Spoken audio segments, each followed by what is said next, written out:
দীঘা, মন্দারমণি বা বকখালির মতন সৌন্দর্যই না হোক, কিন্তু তার থেকেও কোনো অংশে কম নয় এমন একটি জায়গার উদ্দেশ্যে বেরিয়ে পড়লাম একদিনে ঘুরে আসবার জন্য, যেখানে চাইলে আপনারা সেখানে গিয়ে পিকনিকও করতে পারেন। আবার এখানকার অপূর্ব সুন্দর প্রকৃতিকে অনুভব করতে কখনো একা বা আপনার মনেরও কাছের সঙ্গীর সাথে, আবার বা কখনো পরিবারের সকলের সাথে গিয়েও একটি বেলা ঘুরে আসতেই পারেন। জায়গাটি হলো গড়চুমুকে অবস্থিত 58 গেট পিকনিক স্পট। এখানে একটু এগিয়ে গেলেই পাবেন দামোদর এবং ভাগীরথী নদীর মিলন ক্ষেত্র। আর সেখানেই আপনাদেরকে নিয়ে যাচ্ছি আমার সাথে। আমরা প্রথমেই হাওড়া থেকে ট্রেনে করে উলুবেড়িয়া স্টেশনে এসে পৌঁছলাম এবং সেখান থেকে একটু এগিয়ে গিয়ে বড় রাস্তাতে গিয়ে সেখান থেকে দেখতে পাবেন 58 গেটে যাওয়ার গাড়ি, এবং তাতে উঠে আমরা এগিয়ে গেলাম 58 গেটের দিকে।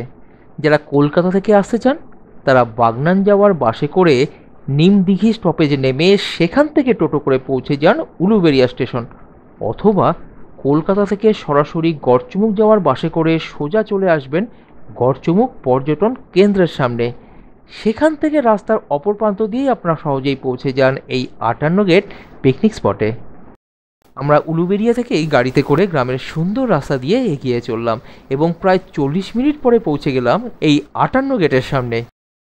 সেখানে দূর থেকেই দেখতে পেলাম দামোদর নদীর তীরের সুন্দর অপূর্ব পরিবেশকে। এখানে পৌঁছানোর পরে আমরা একটা খোলা ভ্যান গাড়িকে ভাড়া করে নিয়েছিলাম এবং সেটা করেই আমরা দেখতে থাকলাম এখানকার পরিবেশকে, এবং মাঝে মাঝে নেমেও সেই পরিবেশের ছবিও নিতে থাকলাম আপনাদের জন্য। এখানে আমি অবশ্য বেশি কথাই বলিনি, কারণ অনেক সময় প্রকৃতিকে শান্ত থেকে তার সৌন্দর্যকে অনুভব করতে হয়।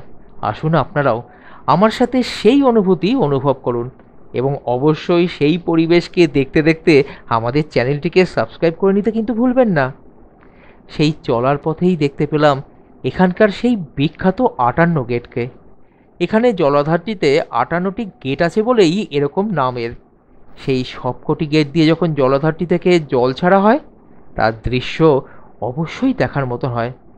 তারই সাথে এগিয়ে গিয়ে দেখতে থাকুন নদীর পাড়ের সেই সৌন্দর্যকে, যেখানে কখনো দেখবেন গভীর নদীর মোহনাতে মাছ ধরতে যাওয়ার যন্ত্রচালিত নৌকা, আবার কখনো দেখতে পাবেন নদীর পাড়ে দেশি নৌকাকে বেঁধে রাখা আছে, তারই সাথে বর্ষার আকাশের মেঘের সৌন্দর্যকে।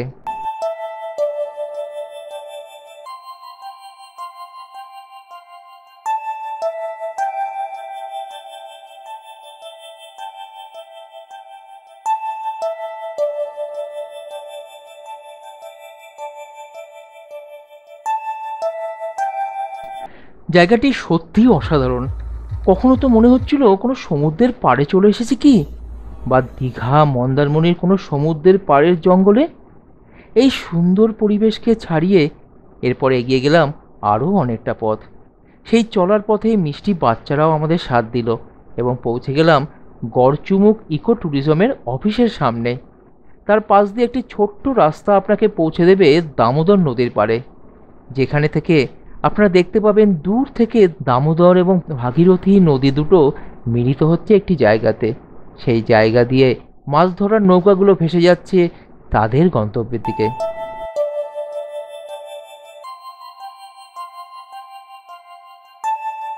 এই নদীর পাড়ে আমি নেমেছিলাম এবং দূর থেকে তার জলের খেলা ও দূরের আকাশের সাথে পরিবেশকেও দেখতে থাকলাম এবং তারই সাথে অনুভব করতে থাকলাম এই পরিবেশকে।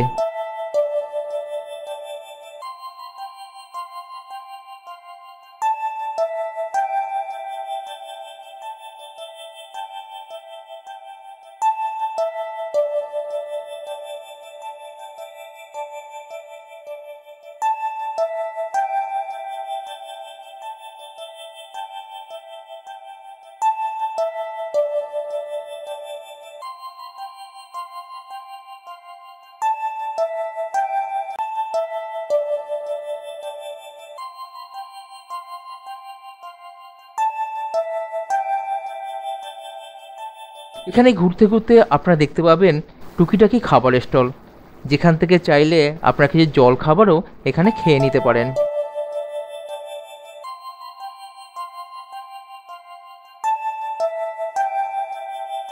পৌঁছে গেলাম সেখানে, যেখানে সব নৌকাগুলোকে বেঁধে রাখা আছে এবং তার পাশ দিয়ে নদীর মাধ্যমে তৈরি হওয়া একটা নালাও চলে গিয়েছে। সেটাকেও আমি তারই সামনে গিয়ে ভালো করে দেখে নিলাম।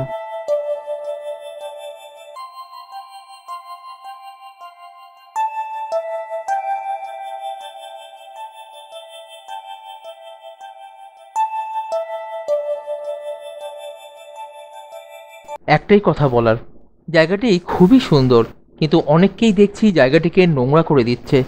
আসুন, ঘুরুন, কিন্তু জায়গাটিকে নোংরা করবেন না। এইসব সুন্দরকে ভবিষ্যতের জন্য রক্ষা করে রাখাও কিন্তু আমার আপনার সকলের কর্তব্য।